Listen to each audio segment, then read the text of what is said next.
తాకట్టులో ఉన్న బంగారాన్ని విడిపించి ఆ రోజు ఆన్లైన్ రేటుకే మేము కొంటాం. Sharma gold company. నమస్కారం, సుమన్ టీవీకి స్వాగతం.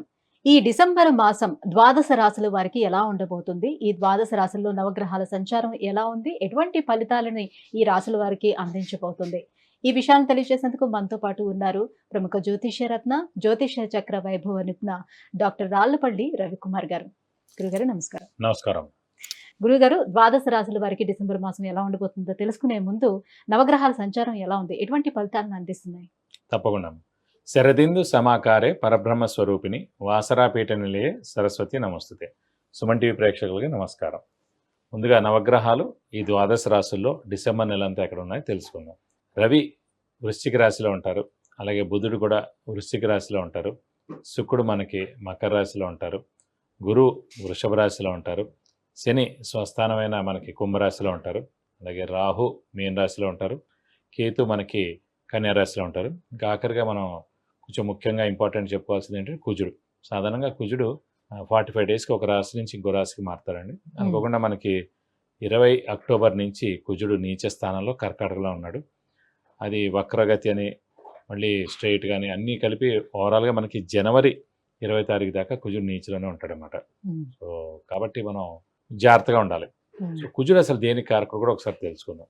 కుజుడు మామూలుగా ఈ ఎలక్ట్రికల్ ఏమన్నా కూడా ఎలక్ట్రికల్ కానివ్వండి, షార్ట్ సర్క్యూట్ కానివ్వండి, ఈ ఫైర్ క్రాకర్స్ కానీ, ఫైర్ ఏదైనా అంటుకోవడం కానీ, అలాగే సెక్యూరిటీ ల్యాబ్స్ అవ్వడం కానీ, సెక్యూరిటీ పరంగా ఏదైనా జరగడం కానీ, అలాగే బాంబు దాడి పడడం కానివ్వండి, అలాగే మనకి వెహికల్ యాక్సిడెంట్స్, ముఖ్యంగా వెహికల్ యాక్సిడెంట్స్ చాలామందికి అవుతూ ఉంటాయి, అది కానివ్వండి.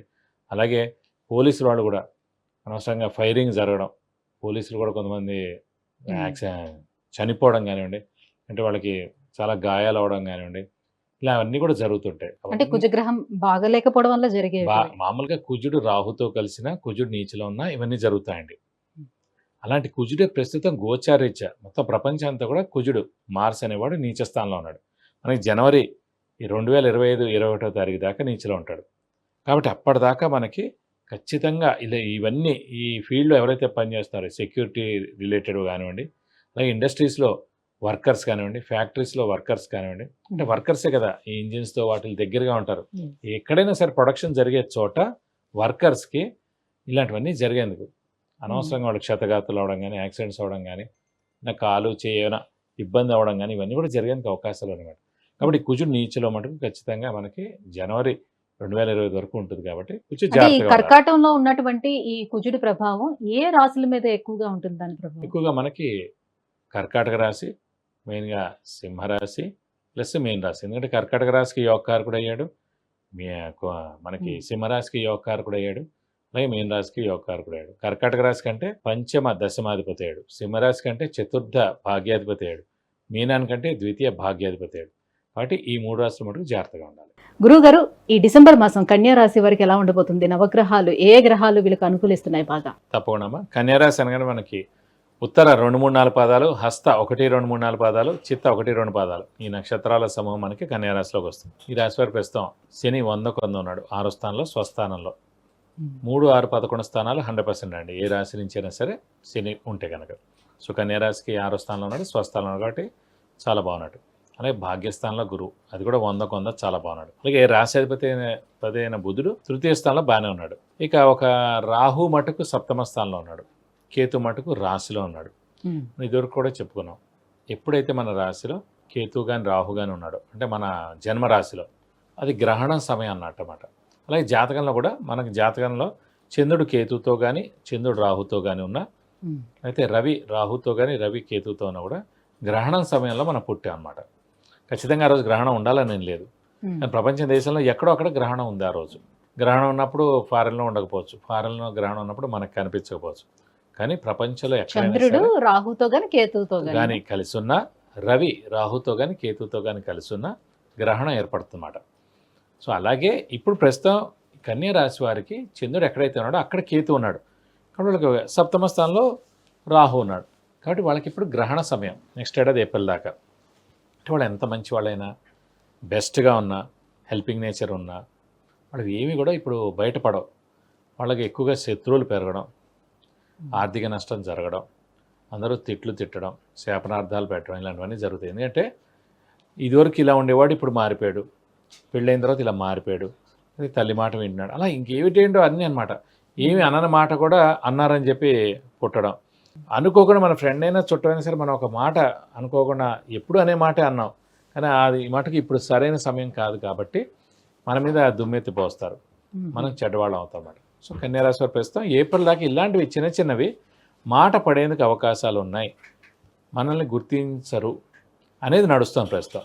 సో మనం మౌనంగా ఉండడం ఉత్తమని నా ఉద్దేశం. అలాగే పాముల కల్లో కనిపిస్తుంటాయి ఈ సమయంలో. స్ట్రెస్ స్ట్రెయిన్ మానసిక ఆందోళన కూడా కొంచెం ఉంటుంది. సో ప్రస్తుతం ఏంటంటే గురుబలం చాలా బాగున్నా, శని బలం చాలా బాగున్నా, ఒక్క రాహుకేతుల బలం మిశ్రమంగా ఉంది కాబట్టి చిన్న ప్రాబ్లమ్స్ అన్నీ వస్తుంటాయని చెప్పుకోవాలి. గురుగారు ఈ ఎపిసోడ్లోని ఏ స్టోన్ గురించి చెప్తారు? ప్రస్తుతం మటుకు మనం రవి అయిపోయింది, చంద్రుడు అయిపోయాడు, కుజుడు అయిపోయారు, అలాగే కేతు కూడా అయిపోయింది. ఇప్పుడు శుక్రుడు వజ్రం గురించి చెప్పుకుందాం. వీనస్ వజ్రం ఒక్కటే అండి, ఎప్పటికి కూడా అన్నీ కూడా 2 ఏళ్ళు 3 ఏళ్ళు అయిన తర్వాత దాని పవర్ తగ్గిపోతుంది మామూలుగా సాధారణంగా స్టోన్ యొక్క పవర్. కానీ వజ్రం మటుకు అసలు పవర్ తగ్గడం అని కానీ ఏమీ కానీ ఉండదు. 24 అవర్స్ 365 డేస్ జీవితాంతం పవర్గానే ఉంటుంది. అసలు వజ్రాన్ని కట్ చేయాలంటేనే ఇంకో వజ్రంతో కట్ చేయాలి. సో అలా అనమాట వజ్రానికి ఉన్న ఇంపాక్ట్. సో వజ్రం అంటే శుక్రుడు. మామూలుగా చూడండి చాలామంది జాతకంలో కూడా శుక్రుడు పొజిషన్ ఎక్కడ ఉన్నారో చూస్తారు. ఎందుకనంటే రవి 6 సంవత్సరాల దశ, చంద్రుడు 10, కుజుడు 7, కేతు 6, అలాగే అన్నీ కూడా చిన్న దశలు. 16 సంవత్సరాలు గురువు, శని 19, బుధుడు 17, కానీ శుక్రుడు ఒక్కటే 20 సంవత్సరాల మాట. అంటే శుక్రగ్రహం అసలు జాతకంలో బాగుందంటే కనుక ఆ వ్యక్తి 20 సంవత్సరాల పాటు చాలా బాగుంటారని, లగ్జరీస్కి ఏం లోటు ఉండదని. మగవాళ్ళు అయితే కనుక భార్య కారకురాలు శుక్రుడు కాబట్టి, శుక్రుడు బాగున్నాడు, మంచి అందమైన భార్య వస్తుంది, మంచి అమ్మాయి వస్తుంది, సో ఇతనితో అన్యోన్యంగా ఉంటుంది, పెళ్ళైన తర్వాత ఇతను కలిసి వస్తుంది, ఇవన్నీ అనమాట. సో శుక్రుడు అంత ఇంపార్టెంట్. కాబట్టి ఆ వజ్రం మనం పెట్టుకునేప్పుడు ఏంటంటే అందరికీ పడదండి, వజ్రం కొద్దిమందిగా పడుతుంది. ఫర్ ఎగ్జాంపుల్ మిథున లగ్నం కానీ, కన్యా లగ్నం కానీ, మకర లగ్నం కానీ, కుంభ లగ్నం కానీ, ఈ 4 లగ్నాలకి లేదంటే ఈ 4 రాశులకి యోగకారకుడు శుక్రుడు అవుతాడు కాబట్టి వాళ్ళు వజ్రం పెట్టుకోవచ్చు. అలాగే శుక్రుడు నీచలో ఉన్నాడు అనుకోండి వజ్రం పెట్టుకోవచ్చు.